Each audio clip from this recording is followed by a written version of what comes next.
The White Knight and the White Knight Returns. Once upon a time, there lived a young princess in a kingdom far away. She was a sad princess. She felt stifled by her job but loved her kingdom like life itself. One day, the princess found a secret room in the old part of the castle, her home, where she found an old suit of armor and a secret entrance to the castle. It was a great moment in her life. She put the armor outside and rode her horse out of the front gate and put on the armor, stowed her clothes inside the secret room and rode her white horse into the countryside dressed as a knight. While on the road, she met a man being robbed by a bandit. He was a handsome prince. The victim, he was having trouble. She saved him and took him to her home, where she left him. She rode back to the secret entrance, changed back and rode home via the front gate. She met the prince again. He was with her father, the king. "Hello, Isabel," said her father to her. "Hello father, who is your guest?" the princess replied. "He is Prince Justin, came to see you," said her father. "Came to see me, why?" asked Isabel. "My father wants me to marry, he's got me on a tour of all the local kingdom to look for a princess," said Prince Justin. He stayed a while. They fell deeply in love, the princess and Prince Justin. While he was there, the castle came under attack by a griffin who first attacked the town then the castle. It took the king. The worried princess left the castle on her horse again and changed into the knight and fought the griffin and took back the king, killing the beast and taking from it a magic feather. She placed it in her helmet. She returned the king to the castle of their home and rode off waving as her horse reared. The mysterious knight was the talk of the castle for weeks after. When she, the knight, returned to slaying a dragon with Prince Justin. She fell during the battle, losing her helmet. Prince Justin saw her face.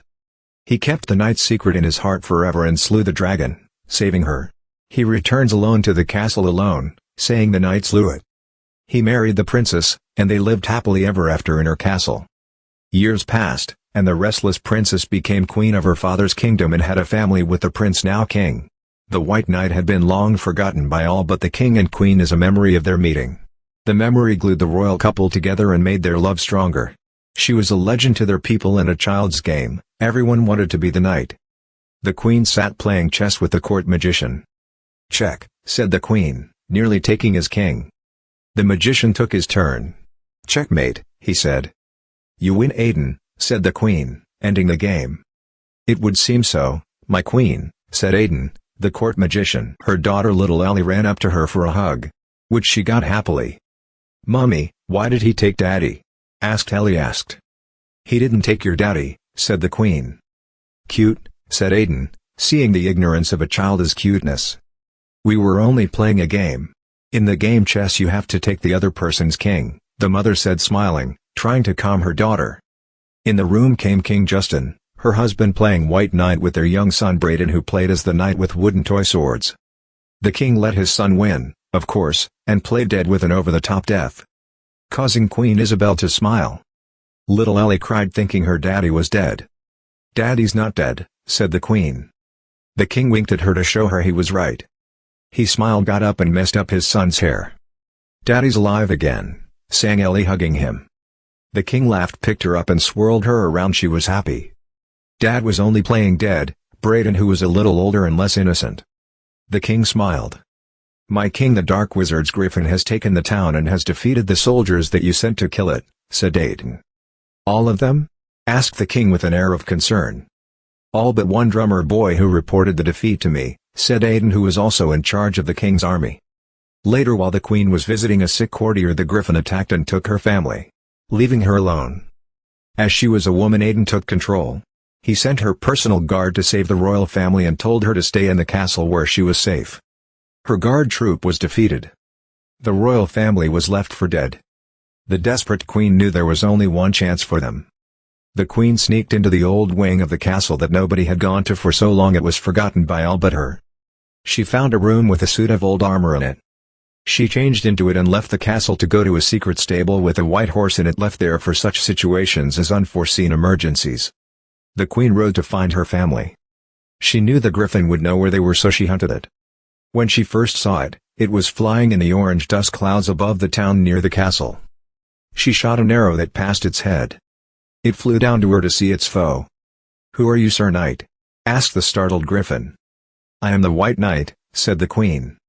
"No, you were the White Knight," said the griffin, attacking her. "Where's the royal family?" demanded the knight, defending herself. "You are a good fighter, I'll look forward to defeating you," boasted the griffin, admiring her defensive skills.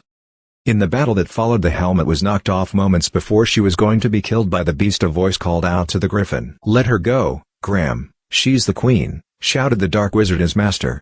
The beast let her go. "Take her to her family, Graham," the wizard called. She was picked up and taken to her family. She awoke to hear Ellie asking the king, "Why is Mummy dressed as a knight? Is she playing White Knight with them?" asked Ellie, confused. She didn't know her mother was the White Knight. "Something like that," said King Justin, who knew her secret. "Are you all right?" asked the queen, hugging them one by one. "Yes," said the king, who kissed her. "Where's the wizard who is holding us?" asked the queen. "Who knows," said the king. "What does he want?" asked the queen. "To rule the kingdom. He meant to catch us all at once." "You're going to see Lady Kira changed his plans," said the king. "Aiden's looking after things now. He didn't want to spill any more blood to get you released. That's why I'm here. I'm here to save you," said the queen sadly. "Oh no, it worked," said the king. "What worked?" asked the queen. "It is Aiden who holds us here," said the king. "This is a coup d'etat, and I played into his hands," said the queen, frustrated. "No one saw it coming," said the king. "They sat in their cell for a while until they got a visitor, Aiden." "What do you tell the people now I'm gone?" asked the queen. "The queen has gone from the castle to find her family and was killed by the griffin," said Aiden. "I'm not dead," said the queen. "Not yet," said the wizard, smiling. The queen dashed at Aiden and stabbed him in the heart with a small dagger, which the people disarming her missed, and she found was still there. Aiden fell down dead. "It worked," said the king, taking the sword off Aiden's body and giving it to his wife. "Why does Mummy need a sword?" asked Ellie. "She's playing White Knight," said the king. Both the king and queen knew she was the better swordsman. The queen led the way. They found there was no one there but the wizard and his griffin. They tried to escape without bothering the griffin, but Ellie gave them away. "Mummy, what is that birdie?" Ellie said, seeing the griffin. The griffin heard her, it screeched and flew in their way. "Graham, your master is dead," said the queen, walking towards it. "You don't have to do as well anymore." The griffin paused for a moment and spoke. "Thank you, he held me under an enchantment. I didn't want to hurt anyone. I am sorry for what I did. Let me take you home." The griffin took them home and flew away, never to return.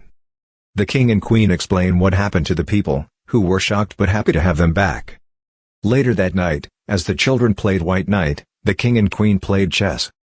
Check, the queen, as her queen was set to take his king. She looked into his eyes with all the love in her heart. He took a bad move deliberately as he looked longingly back.